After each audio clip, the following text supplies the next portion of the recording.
c'était qu'il y a un de mes profs en classe de troisième qui me traita d'égoïste intellectuel quand j'étais en troisième. Et c'est quelque chose qui m'a beaucoup marqué, qui me marque encore aujourd'hui sans travail. Pourquoi m'avait-il traité d'égoïste intellectuel? Il avait jugé que j'étais un excellent élève parce que j'étais très souvent premier de la classe, j'avais toujours de très bonnes notes, mais je ne parlais jamais en classe en fait. Dans ma tête, ce n'était pas réellement de l'égoïsme, c'était vraiment pas ça. C'est juste que j'étais timide. Bonjour, moi c'est Babacar Signaté. Je suis entrepreneur sénégalais. Je suis né à Thiès, j'ai grandi en Casamance. Je suis aujourd'hui formateur en développement personnel, c'est ce que je fais le plus, et en leadership. Et parallèlement, j'ai investi dans le milieu de l'agriculture et dans l'agroalimentaire. J'ai fondé mon cabinet dans lequel j'ai fait de la consultance et du community management qui s'appelle le cabinet Croissance. Et les entreprises dans lesquelles j'ai investi s'appellent Casa Agrobusiness qui fait de l'agriculture et aussi l'entreprise Aloe Vera Sénégal qui travaille dans le domaine de l'agroalimentaire et la transformation des produits dérivés de la plante qu'on appelle Aloe Vera.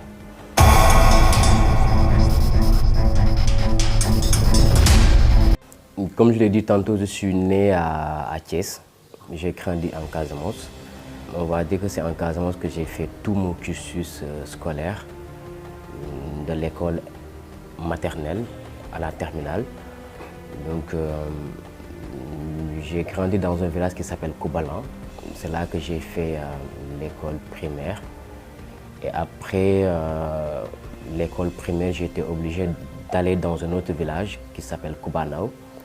Parce que naturellement, dans notre village, on n'avait pas encore de collège ni de lycée. Donc il fallait très rapidement aller dans un autre village où j'ai fait 7 ans, soit le temps du collège et du lycée. Et ce n'est qu'après avoir réussi au bac en 2010 que je suis parti à l'université Gaston Berger de Saint-Louis. Donc disons que j'ai quitté le sud pour le nord. À l'université Gaston Berger de Saint-Louis, j'ai fait 5 ans en sociologie. J'ai appris la sociologie de l'entreprise. En gros, nous on appelle ça la sociologie du travail et des organisations. D'où mon amour pour le travail et les organisations. Qui dit organisation dit tout ce qui est famille, entreprise, en tout cas toute organisation où il y a des individus qui vivent et qui interagissent. Donc j'ai été spécialisé de ça.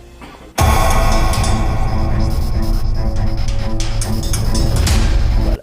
Et j'ai eu à faire quelques petits boulots par-ci par-là, qui n'ont pas duré quand même parce que j'ai toujours démissionné. J'ai toujours démissionné des boulots que j'ai occupés parce que je ne m'y sentais pas trop à l'aise, on va dire, simplement. Et comme j'avais des ambitions, je ne pouvais pas trop durer dans ces entreprises-là. Par exemple, d'abord, j'ai fait les centres d'appel. Le centre d'appel où j'ai travaillé, je n'étais pas à l'aise parce que, pour plusieurs raisons. D'abord parce que je n'avais pas l'accent qu'il fallait pour travailler dans le centre d'appel. Naturellement, on me demandait de parler comme des Français, donc il fallait travailler cette élocution-là et tout. Et je ne me sentais pas trop à l'aise à faire ça parce que ça alternait un tout petit peu ma personnalité. J'ai toujours préféré rester qui je suis, c'est-à-dire africain dans l'âme et casamançais dans tout ce que je fais. Malheureusement, dans les centres d'appel, ce n'était pas ça. Et après, j'ai un peu fait du journalisme en ligne. J'ai aussi rapidement arrêté parce que le travail, c'était un peu aller faire des interviews, c'était des conférences de presse, toutes ces choses-là. Ce n'était pas trop moi. Et après, ça ne payait pas bien aussi, donc j'ai arrêté aussi. Après, j'ai été manager dans une entreprise qui faisait du bio. Là, je me suis engagé carrément parce que je trouvais que c'était un domaine qui m'intéressait, c'est la transformation de produits locaux. Donc là, j'ai fait 1 an là-bas carrément. Et j'ai vraiment appris quelque chose en termes de transformation d'agroalimentaire. J'en ai beaucoup appris. J'ai été manager de cette entreprise-là et j'ai géré 5 boutiques à travers Dakar. Voilà. Et ce n'est qu'après tout ça là que je me suis dit que je vais me lancer moi personnellement en tant qu'entreprise. Et c'est là que j'ai créé le cabinet Croissance et après j'ai investi dans les autres entreprises.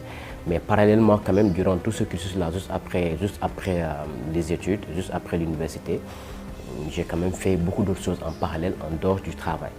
Voilà, en tant qu'entrepreneur, j'ai surtout beaucoup fait de formation, c'est-à-dire dispenser des sessions de formation, surtout en développement personnel, parce que c'est un domaine qui m'intéressait beaucoup.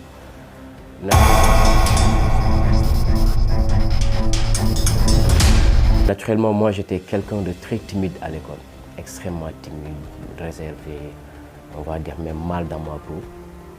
Et ce n'est qu'en classe de 3e que j'ai commencé à me réveiller. J'ai l'habitude de raconter qu'il y a un de mes profs en classe de 3e qui me traita d'égoïste intellectuel quand j'étais en 3e. Et c'est quelque chose qui m'a beaucoup marqué, qui me marque encore aujourd'hui, ça me travaille. Pourquoi m'avait-il traité d'égoïste intellectuel? Il avait jugé que j'étais un excellent élève, parce que j'étais très souvent premier de la classe, j'avais toujours de très bonnes notes, mais je ne parlais jamais en classe en fait. Il était juste impossible pour moi que le prof pose une question et que je lève la main pour parler. Alors, je n'avais pas trop de communication, trop d'interaction avec les gens. Il en a conclu que c'était de l'égoïsme. Voilà. Et dans ma tête, ce n'était pas réellement de l'égoïsme, c'était vraiment pas ça. C'était juste que j'étais timide, extrêmement timide. J'arrivais juste pas à parler. Moi, il m'arrivait de dépasser des gens, je ne les regarde pas dans les yeux.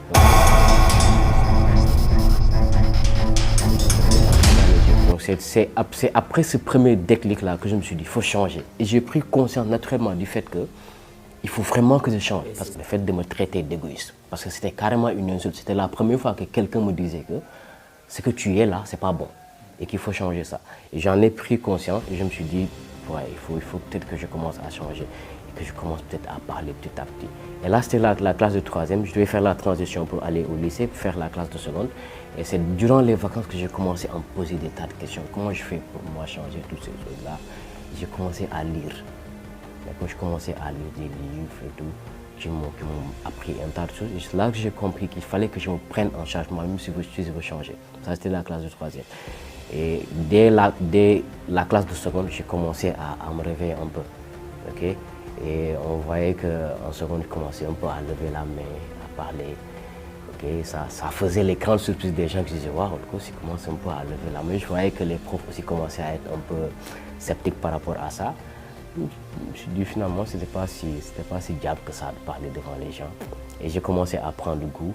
En classe de première, j'ai commencé à intégrer les structures scolaires, les FOSCO et les clubs et tout ça, jusqu'en terminale, où j'ai carrément été le secrétaire général du FOSCO, le président du club d'anglais et le président du club d'arabe en même temps, en classe de terminale, et j'ai réussi au bac avec mention.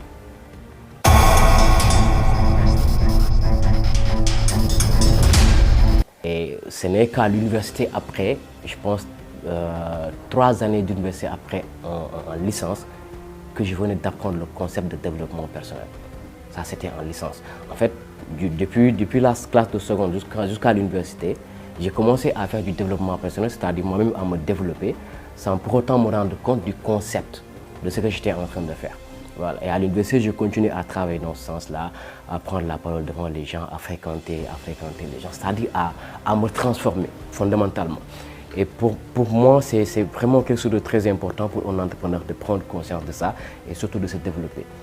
Et c'est donc après la licence que je me suis dit, j'ai rencontré vraiment le développement personnel parce qu'après, c'était le boom d'Internet. Vous comprenez un peu ça? Avant, mon père, il pouvait acheter des livres que moi je lis et dans les livres, j'apprends des choses.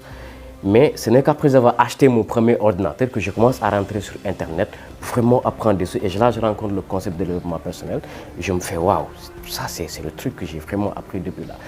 Et la question que je me suis posée, c'est pourquoi on n'enseigne pas ça dans les écoles?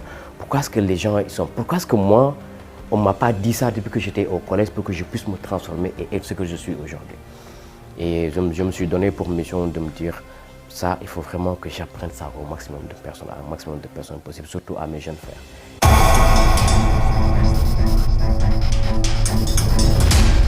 Justement, c'est surtout ce que j'ai fait, parce que c'est quoi le développement personnel en fait, c'est quoi?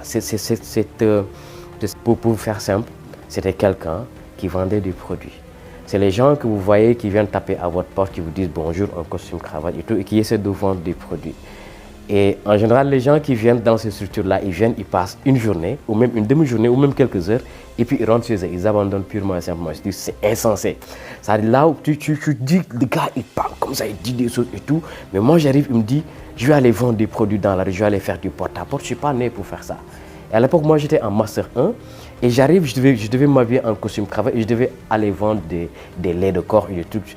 Je dis, putain, c'était quoi ça en fait? C'était une désillusion. Mais en même temps, j'étais fasciné parce que comment il a eu l'audace de développer tout ce concept-là pour après aller vendre des produits. C'est ça qui m'a fasciné.